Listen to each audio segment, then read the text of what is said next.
मेरी माँ मुझसे हमेशा ये बोलती थी कि मेरे बाबा ये चाहते थे कि मैं हाकिम बनूं। और मुझे मतलब नहीं समझ में आता था हाकिम का क्या है, मतलब उस ज़माने में, पर वो चाहते थे कि मैं हाकिम बनूं। मेरी माँ मेरे कान में बार बार ये बात डालती रहती थी।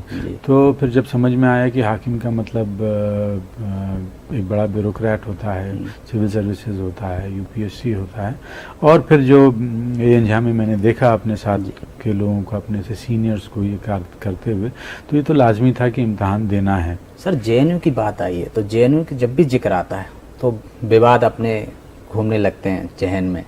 आपके अनुभव क्या कहते हैं? देखिए, जेएनयू में जो मुझे समझ में आता है, पहला कारण तो ये है कि वहाँ बोलने के लिए आदमी स्वच्छंद है। शुरुआत से ही मुझे लगता है कि जब तक मैं था वहाँ पे 92 तक, तब तक लेफ़्ट विंग के जो स्टूडेंट एसोसिएशंस थे उनका काफ़ी बोलबाला हुआ करता था वहाँ पे, और स्टूडेंट फेडरेशन ऑफ इंडिया के ज़्यादातर प्रेसिडेंट रहे थे वहाँ पे। हमारे समय पहली बार ऐसा हुआ था कि 2 साल के अंदर आइसा ने अपनी पकड़ बना ली थी। और जेएनयू में जो मुझे समझ में आता है कि वहाँ पे स्टूडेंट्स के और आपस में, और स्टूडेंट और टीचर के बीच में जो संबंध हैं, रिलेशंस हैं, वो काफ़ी प्रोग्रेसिव हैं। एक प्रोग्रेसिव स्टूडेंट ऑर्गेनाइजेशन हुआ करता था, पीएसओ, जो कि इलाहाबाद में जब हम लोग थे तो शुरुआत किया हुआ था, और वो जो यहाँ जेएनयू आने के बाद काफ़ी प्रखर मुखर हुआ करता था। तो ये सब अपने आप को बहुत प्रोग्रेसिव मानते थे। और मुझे लगता है कि चूंकि अभिव्यक्ति की आज़ादी वहाँ बहुत ज़्यादा थी और स्टूडेंट टीचर के बीच में संबंध बड़े दोस्ताना हुआ करते थे, वो स्ट्रिक्ट हायरार्की जो मैंने इलाहाबाद में देखी थी वो न होने के कारण जेएनयू में लोग बोलने के लिए कुछ भी स्वच्छंद हैं और स्वतंत्र हैं। आप आईपीएस बने तो इस सबसे पहले खुशी चयन होने की किसको मिली, और क्या प्रतिक्रिया थी घर वालों की? स्वाभाविक है, ये 1991 की बात है जी। जब मैंने पहली बार इम्तहान दिया था तो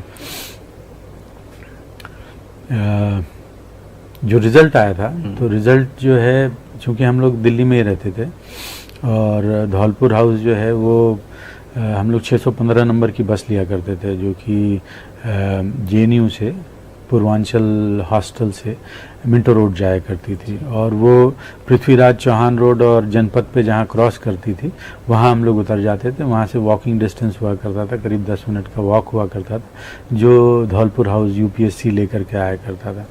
तो मुझे ध्यान है, हल्ला हो जाता है कि भाई रिज़ल्ट निकला है। उस समय तो इंटरनेट नहीं हुआ करता था, उस समय और कोई रास्ता नहीं था अपने को पता करने के लिए, तो आपको रिज़ल्ट प्रत्यक्ष देखने के लिए जाना पड़ता था। तो पहली बार जब मैं गया था तो मुझे ध्यान है, अपने हमारे साथ के जो दोस्त थे वो लोग भी, हम लोग गए थे। और मेरा एक दोस्त ऐसा था, अभी बहुत अच्छा दोस्त है, इलाहाबाद से ही दोस्त था वो, उसका 90 में सिलेक्शन हुआ था, और वो 91 में मेरे साथ रिज़ल्ट देखने गया था, और उसका 91 में नहीं हुआ था और मेरा हो गया था। तो वो जो आपका पहली बार में ही हो गया था जी, वो एक कभी खुशी कभी गम वाला जो माहौल था, वो था कि उसका नहीं हुआ था। उसका 1 साल पहले हो चुका था, मेरा 1 साल बाद हुआ। और सबसे पहले तो उसे ही मालूम चला, फिर वहाँ पे पास में ही एक एसटीडीपीसीओ हुआ करता था, तो एसटीडीपीसीओ ढेर सारे हो गए थे, तो सबसे पहले फिर माँ को ही फ़ोन लगाया मैंने कि ऐसा ऐसा हो गया। और मुझे इत्तेफाक है, जब मैं मुझे याद है कि इत्तेफाक है, जब मैं उनसे बात कर रहा था उसी समय लंच का टाइम होने के कारण पापा भी घर आ गए थे, तो उन दोनों, पहले माँ को मालूम चला, उसके बाद पिताजी को मालूम चला कि बेटा हाकिम बन गया कि बेटा हाकिम बन गया।